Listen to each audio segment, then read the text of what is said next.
सुप्रभात। आज का विषय है व्याकरण में हम सीखेंगे सर्वनाम।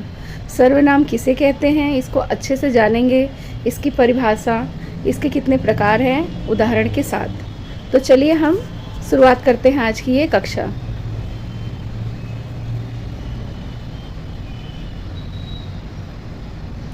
सर्वनाम का क्या अर्थ होता है?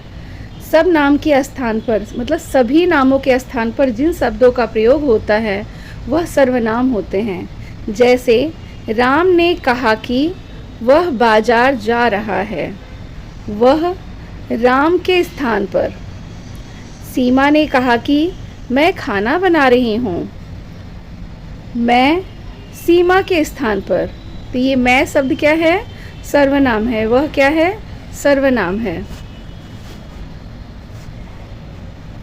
अब इसकी परिभाषा। जो शब्द संज्ञा के स्थान पर प्रयुक्त होते हैं उन्हें सर्वनाम कहते हैं। संज्ञा के स्थान पर जो शब्द का प्रयोग होता है उन्हें ही सर्वनाम कहते हैं। जैसे मैं, हम अपने लिए प्रयोग करते हैं मैं, तुम, वह, यह, आप, कौन, कोई, इसका, उसका, तुम्हारा, हमारा और आपका आदि, ये सारे शब्द सर्वनाम हैं। सर्वनाम के भेद। सर्वनाम के कितने प्रकार हैं? अर्थ की दृष्टि से सर्वनाम के 6 भेद हैं। पहला पुरुषवाचक सर्वनाम, दूसरा निश्चयवाचक सर्वनाम, तीसरा निजवाचक सर्वनाम, चौथा संबंधवाचक सर्वनाम, पांचवा अनिश्चयवाचक सर्वनाम और छठवां प्रश्नवाचक सर्वनाम। अब हम इनकी विस्तार से व्याख्या करेंगे, एक एक प्रकार को अच्छे से समझेंगे। सबसे पहला है पुरुषवाचक सर्वनाम। अब हम जानेंगे कि पुरुषवाचक सर्वनाम क्या होता है। तो जो सर्वनाम शब्द उत्तम पुरुष कौन होता है? बोलने वाला। जैसे कि इस समय मैं बोल रही हूँ, मैं उत्तम पुरुष हूँ, और आप सब सुनेंगे तो आप मध्यम पुरुष, और बाकी ये वीडियो जो बाद में देखेंगे वे सब अन्य पुरुष हैं। तो उत्तम पुरुष बोलने वाले, मध्यम पुरुष सुनने वाले और अन्य पुरुष जिसके बारे में बात की जाए के लिए आता है, उसे पुरुषवाचक सर्वनाम कहते हैं। जैसे उसने, वह, मैं, तुम, उस आदि। उदाहरणार्थ, मुझे पता था कि कल तुम घर जाओगी। तो यहाँ पे मुझे अपने लिए प्रयोग किया है मैंने, और तुम जिससे बात कर रहे हैं किसी और के लिए। तो मुझे और तुम, ये शब्द क्या है? सर्वनाम। अब हम जानेंगे कि पुरुषवाचक सर्वनाम को आपने समझ लिया है तो इसके प्रकार कितने हैं। तो पुरुषवाचक सर्वनाम के 3 प्रकार होते हैं। पहला उत्तम पुरुष, दूसरा मध्यम पुरुष और तीसरा अन्य पुरुष।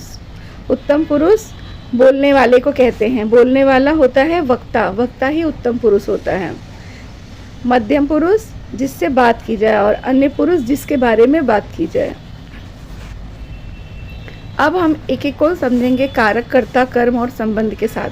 तो उत्तम पुरुष में हम कौन कौन से शब्दों का प्रयोग करते हैं एक वचन और बहुवचन में? उत्तम पुरुष है जैसे कर्ता, बोलने वाला उत्तम पुरुष होता है, उसी को कर्ता कहते हैं। तो कर्ता अपने लिए क्या क्या प्रयोग करता है? कर्ता अगर एक वचन में है तो मैं शब्द का प्रयोग करता है। तो मैं कर्ता, हम बहुवचन, मैं एक वचन और हम बहुवचन। ये कौन प्रयोग करता है? कर्ता, उत्तम पुरुष में। और कर्म, कर्म क्या होता है? मैंने आपको बताया था, कर्म होता है कर्ता जो कर्म करता है, जो कार्य करता है, उसका प्रभाव जिसके ऊपर पड़ता है वो होता है कर्म। तो कर्म एक वचन में हम कर्म में प्रयोग करते हैं मुझे, मुझको, हमें, हमको, बहुवचन। संबंध मेरा, मेरे, मेरी। जैसे यह मेरा पुस्तक है, वह मेरे दादाजी हैं, वह मेरी मम्मी हैं। अब बहुवचन में संबंध में हम प्रयोग करेंगे हमारा, हमारे, हमारी। उत्तम पुरुष आपने समझ लिया। अब है दूसरा मध्यम पुरुष। मध्यम पुरुष जिससे बात की जाती है। तो मध्यम पुरुष में जो कर्ता होता है वो क्या प्रयोग करता है? कर्ता के लिए हम प्रयोग करते हैं तू एक वचन में, और बहुवचन में तुम। कर्म तुझे, तुझको, तुम्हें, तुमको बहुवचन। संबंध तेरा, तेरे, तेरी। तुम्हारा, तुम्हारे, तुम्हारी बहुवचन। ये हुआ मध्यम पुरुष। अब अन्य पुरुष। अन्य पुरुष में कर्ता के लिए प्रयोग होता है यह, वह एक वचन में, और बहुवचन में ये, वे। कर्म इसे, इसको, उसे, उसको। बहुवचन में कर्म कारक में इन्हें, इनको, उन्हें, उनको। संबंध इसका, उसका, इसके, उसके, इसकी, उसकी। ये अन्य पुरुष संबंध कारक के लिए हम प्रयोग करेंगे, संबंध बताने के लिए अन्य पुरुष का किसी से। तो बहुवचन में इनका, उनका, इनके, उनके, इनकी, उनकी। इतना आपने समझ लिया। अब आगे हम चलते हैं। दूसरा प्रकार है पुरुषवाचक सर्वनाम का। पुरुषवाचक सर्वनाम को आपने अच्छे से समझ लिया, उसके तीनों प्रकार को भी जान लिया है। अब हम दूसरा प्रकार देखेंगे, निश्चयवाचक सर्वनाम। निश्चयवाचक क्या होता है? जिस सर्वनाम में पास या दूर किसी व्यक्ति या वस्तु की ओर संकेत का बोध हो, वह निश्चयवाचक सर्वनाम कहलाता है। क्योंकि ये संकेत करता है, इसीलिए इसे संकेतवाचक सर्वनाम भी कहते हैं। जैसे यह मेरी पेंसिल है, यह निश्चित है। यह पेंसिल किसकी है? मेरी है। यह मीना की ड्रेस है, वह सीता की ड्रेस है। निश्चय है, यह निश्चित है। वह घर बहुत दूर है। तो निश्चयवाचक सर्वनाम समझ लिया। अब है दूसरा संबंधवाचक सर्वनाम। संबंधवाचक सर्वनाम क्या है? संज्ञा के स्थान पर आने वाले जिन दो सर्वनाम शब्दों का संबंध का भाव प्रकट होता है, उसे संबंधवाचक सर्वनाम कहते हैं। जैसे तुमने जो कार मांगी थी, यह वही कार है। यहाँ पे कहा जा रहा है कि जो आपने कार मुझसे मांगी थी, यह वही कार है। तो कार का संबंध है। तुम जो बोलोगे मैं वैसा ही करूँगा। संबंधवाचक सर्वनाम। दूसरा अनिश्चयवाचक सर्वनाम। जिस सर्वनाम से किसी निश्चित व्यक्ति या पदार्थ का बोध नहीं होता हो, उसे अनिश्चयवाचक सर्वनाम कहते हैं। आपने निश्चयवाचक सर्वनाम समझ लिया है, तो निश्चयवाचक का ठीक उसके विपरीत ही होता है अनिश्चयवाचक सर्वनाम। इसमें निश्चित बोध नहीं होता है। जैसे बाहर कोई है, हमें नहीं पता है कौन है। मुझे कुछ नहीं मिला, किसी ने मुझे फ़ोन किया, पता नहीं कौन था, मतलब किसने फ़ोन किया नहीं पता है। कोई दरवाज़ा बजाकर चला गया, कौन चला गया नहीं पता। तो अनिश्चयवाचक सर्वनाम में हमें पदार्थ का बोध नहीं होता है। सरल शब्दों में कहें तो ऊपर दिए गए वाक्यों में किसी व्यक्ति या वस्तु के बारे में निश्चित नहीं है कि कौन है, क्या लिया, किसने फ़ोन किया आदि। इसलिए यह अनिश्चयवाचक सर्वनाम के उदाहरण हैं। कोई, कुछ, किसी आदि सर्वनाम शब्द आने पर ज़्यादातर अनिश्चयवाचक सर्वनाम होता है, यह ध्यान रखें। आगे हैं प्रश्नवाचक सर्वनाम। मैं अब जानते हैं अगला सर्वनाम का भेद जो है वह प्रश्नवाचक सर्वनाम। जिन सर्वनाम शब्दों का प्रश्नवाचक सर्वनाम क्या होता है बच्चों? तो जिन सर्वनाम शब्दों से किसी प्रश्न का बोध होता है, उसे प्रश्नवाचक सर्वनाम कहते हैं।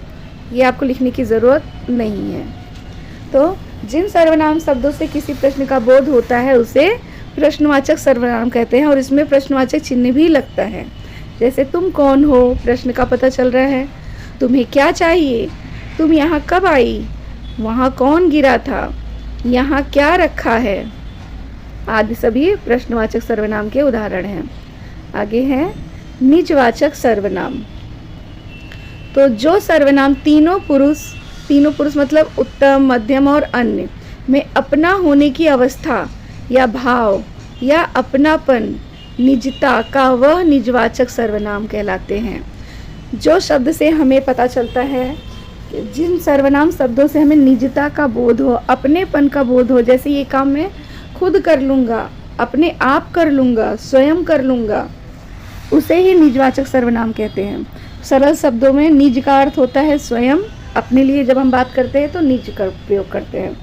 जैसे आप अपना काम खुद कर लेना, कहा जा रहा है कि आप अपना काम कर लेना। मैं अकेला ही कार साफ कर लूँगा, मतलब अपने आप ही कर लूँगा। वह स्वयं स्कूटी से स्कूल चली जाती है, तो यहाँ स्वयं शब्द है, तो स्कूटी चला के अपने आप चली जाती है। तो इन सभी से निजता का प्रयोग हो रहा है, हमें पता चल रहा है। ये निजवाचक सर्वनाम के उदाहरण हैं। आपने सर्वनाम को अच्छे से समझ लिया। सर्वनाम के 6 प्रकार को उदाहरण सहित हमने समझ लिया है। अब हम सर्वनाम के बहुविकल्पी प्रश्न देखेंगे। कुछ प्रश्नों के माध्यम से आपको और अच्छे से समझ में आ जाएगा। तो पहला प्रश्न है, इनमें से किस वाक्य में निजवाचक सर्वनाम का प्रयोग हुआ है? बच्चों, मैंने आपको निजवाचक सर्वनाम में बताया है कौन कौन से शब्द का प्रयोग करते हैं। निज का अर्थ होता है जो शब्द हम अपने लिए प्रयोग करते हैं, स्वयं। तो वह आप खा लेता है, आप क्या क्या खाते हैं, आजकल आप कहाँ रहते हैं, इनमें से कोई नहीं। आप लोग अपने अपने उत्तर लगाने का प्रयास करो। तो सही जवाब है ऑप्शन ए, वह आप खा लेता है, मतलब वह अपने आप खा लेता है। प्रश्न 2,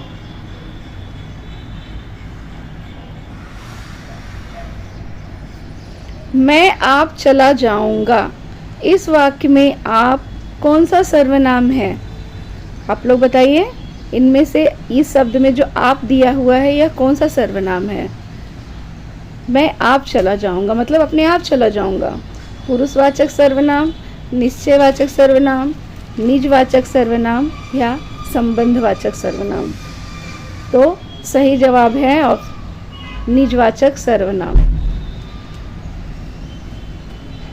प्रश्न 3, सर्वनामों की कुल संख्या है, कितनी संख्या है सर्वनाम की?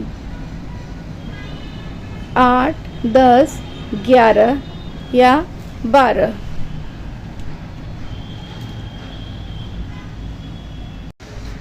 आपको बताना है सर्वनामों की कुल संख्या है। यहाँ पे कुल संख्या की बात की जा रही है बच्चों। आप सोच रहे होंगे यहाँ पे जो हमने सीखा कि सर्वनाम के 6 भेद हैं, यहाँ पे तो ऑप्शन में ही नहीं है। तो सर्वनामों की कुल संख्या कितनी होती है? सर्वनामों की संख्या अगर कुल पूछा जाए तो 11, और सिर्फ अगर सर्वनाम की संख्या पूछी जाए तो 6 बताना है। सर्वनाम की कुल संख्या कितनी है? 11।